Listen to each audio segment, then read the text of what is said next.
Okay mga ka-idol, ito ang ating panibagong reaction. Mainit na balita ngayon. Panoorin natin ito, si Madam Maharlika sa kanyang expose.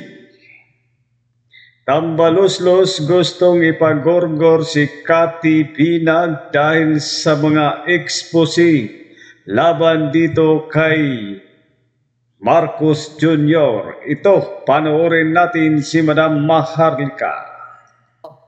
Okay? Tama ba? Yung term natin. So ngayon, mga kababayan, sabi nung kay evidence, okay? Yung ebidensya na bangag si Junior, di ka pa maniwala kay? Okay? Ito nga pinipre-empt natin, sinasabi sa taong bayan na kung magurgur nila si Cathy, I hope not. Diba? At ginagabayan naman yan ng Diyos ang mga taong nagsabi ng katotohanan. Nagkwentuhan itong si Sexy Star at itong si Tambaluslos na ipapagurgur daw si Cathy. Dahil sa kanyang expose na si Bangag Jr. ay polboronic. Si Lisa, inabutan siya o inalok siya ng polboron at ang mga anak. Okay, hindi yung kumar, hindi. So anyway, kaya pala tahimik sila. So posible, kaya nga tinatanong natin, ito ba ay gagawin ni Martin? Kaya nga palang nanahimik sila mga ka-idol nga sa expose ni Cathy Binay dahil mayroon palang balak nga ipagorgor nila talaga si Cathy Binag, no?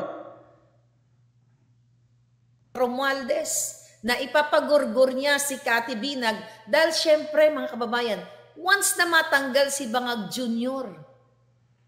Dahil sa issue niyang kinasasangkutan, lahat sila apektado. Tama. Lahat ng mga kawatan maaapektuhan, lalo na kung ipapa-aresto lahat. Lahat ng kinasangkutan ni Romualdez na crime. Okay? Lahat ng mga kinasangkutan niyang bribery, lahat ng pagbabayad nila, diyan sa pagbibigay ng malaking mga budget sa mga kongresista, 'di ba? So ang question natin, kaya bang ipagurgor ni Romualdez, ni Tambaluslos si Cathy Binag?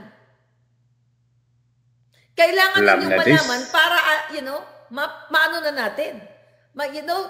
Dapat sinasabi ito sa taong bayan. Sabi nung kausap ko kanina, actually tinatawagan ko si Cathy busy lang siya, hindi sumasagot. Okay? Kasi gusto ko itong inform. Actually, text ko siya, mga busy ang lola nyo, okay? Kaya sabi ko, sige, i-ano ko na to. Palabas na natin to. Ang sabi sa akin, Miss Maharlika, kailangang ilabas mo yan to protect Cathy. Kasi pinagkakalat at napakadali. Grabe na talaga ang Pilipinas, no? Katulad nito, si Cathy, nagsasabi lang ng totoo. Gusto talaga nilang patahimikin ang kanilang mga kalaban. Di ba? Gumawa talaga sila ng paraan para lang mapatahimik ang mga kalaban dahil takot na sila dito kay Cathy Binag. Dahil marami pang nalalaman si Cathy Binag nga hindi pa na-expose dito sa mga interview ni Madam Maharlika. Ito ang kabang-abangan, ang ibang mga expose ni Cathy Binag. Yan ang kaabang-abang sa taong bayan.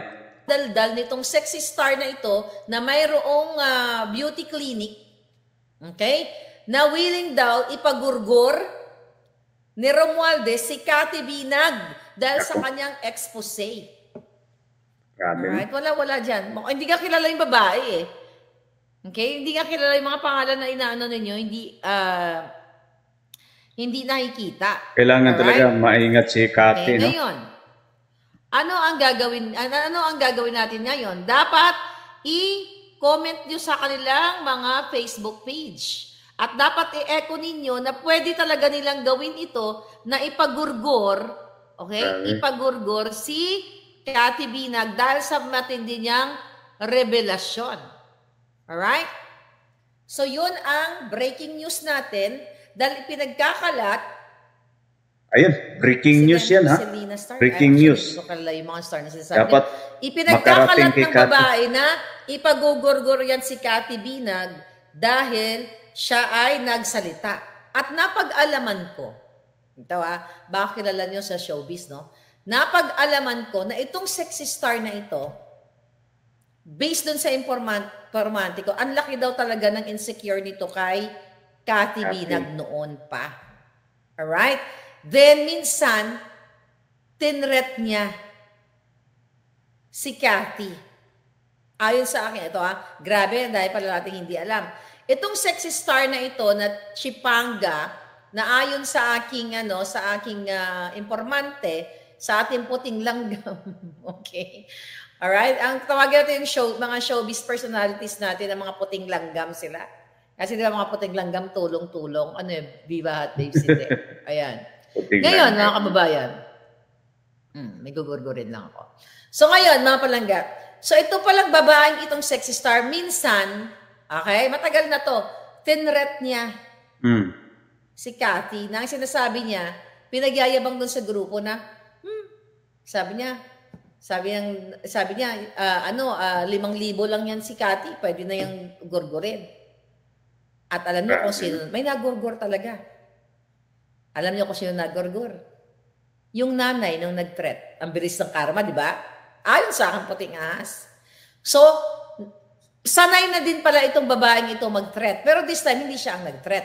Si Tambaluslos, ayon sa ating informante, na pwede nilang ipagurgur si Cathy Binag. Kaya Miss Cathy, kung nakikinig ka, mamaya usap tayo, ito ang latest or breaking news. Kaya mag-ingat ka. Alam ko, God is protecting you, but sabi nga, kailangan mong pag-ingatan ang iyong sarili dahil ang kalaban natin palangga demonyo ay mga bangag. Okay? Ang kalaban natin ay wala sa tamang pag-iisip. Siyempre nga naman, kapag ito ay the fact na nailabas na ni Cathy, yung kanyang kwento at yung kanyang nasaksihan. 'Di ba? Wala na sila magagawa, kaya nga tahimik sila ngayon. Pero mas magiging powerful ito kapag talagang ito ay naisalang sa korte. Kung talagang sila ay mag-a-action dito. Kung pwede lang gumawa o sino man ang pwede dyan sa Pilipinas, diba, na si Kuting talaga ay impeach, which is nga wala nga tayong laban din sa Congress dahil nasusunod lahat sa mga jutang ginimes dito. Wala tayong kapupuntahan dyan. Dahil si Marcos Jr. dapat ang impeach. At ang isa sa pinaka-credible na testigo ay si Cathy. Kaya gusto nilang ipagurgur ngayon. Based dun sa informante. Grabe. Ganun ka walang tatakutin na lang. Ay, Cotton Fiend from Texas. So tatakutin na lang at binobroadcast pa. At narinig daw ito, according to my source, sinabi ito mismo kay Corina. Di ba? Sino itong Corina na ito? Di ba isa lang naman ang journalist na Corina? Baka may iba pang Corina, I don't know. Basta ang kwento, hindi pinangalanan kung anong apelyido, basta ikinuwento dito kay Corina na ipapagurgur si Cathy. Now, Romualdez. Now, mga bangag. So, alam na ng taong booking na naman si Tambaluslos dahil ipagurgur si Cathy Binag. bayan. So pag may nangyari, at saka sinabi naman ni Cathy, na kapag nangyari sa kanya, nakahanda yung mga USB. Okay? Although ayaw natin na may mangyari na magbuwis ng buhay si Cathy kasi gusto natin ng buhay na hero.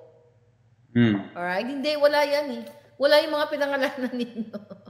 Cotton Pin, hindi, di ba? Sabi hindi naman sexy star si Agod. Alcoholic, sabi ni Cotton Pin. Wala. Tiga-tiga natin. Basta ito daw ay may clinic eh. Parang gumagawa ng mga stem cell, kung ano-ano. Stem cell beauty, whatever. Okay? Bulok ang gobyerno.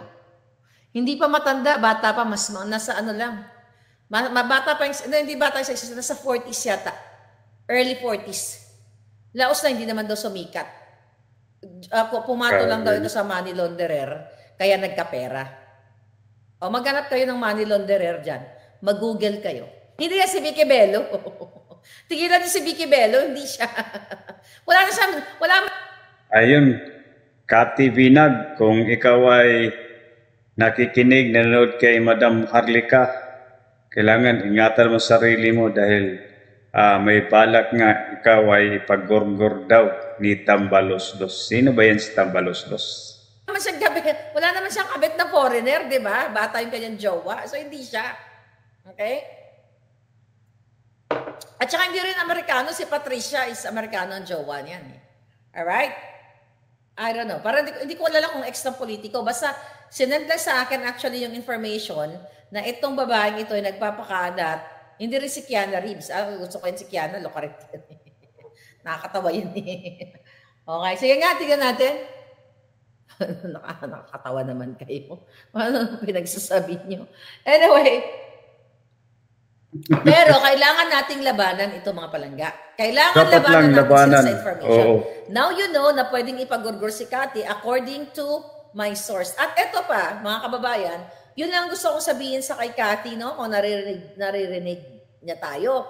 Ngayon, mga kababayan, it's another thing about punta tayo sa susunod na topic natin.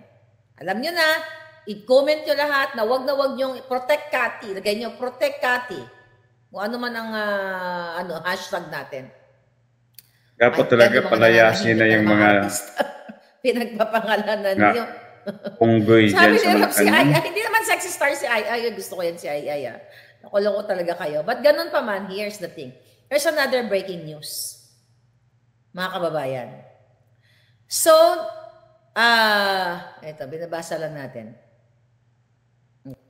So yun lang no mga ka-idol no, ang aking reaction ngayon. Sana lagi natin subaybayan ito si Madam Maharlika para lagi natin mapanood ang kanyang mga expose. No? At si Cathy Binag, sana lagi siyang mag-ingat.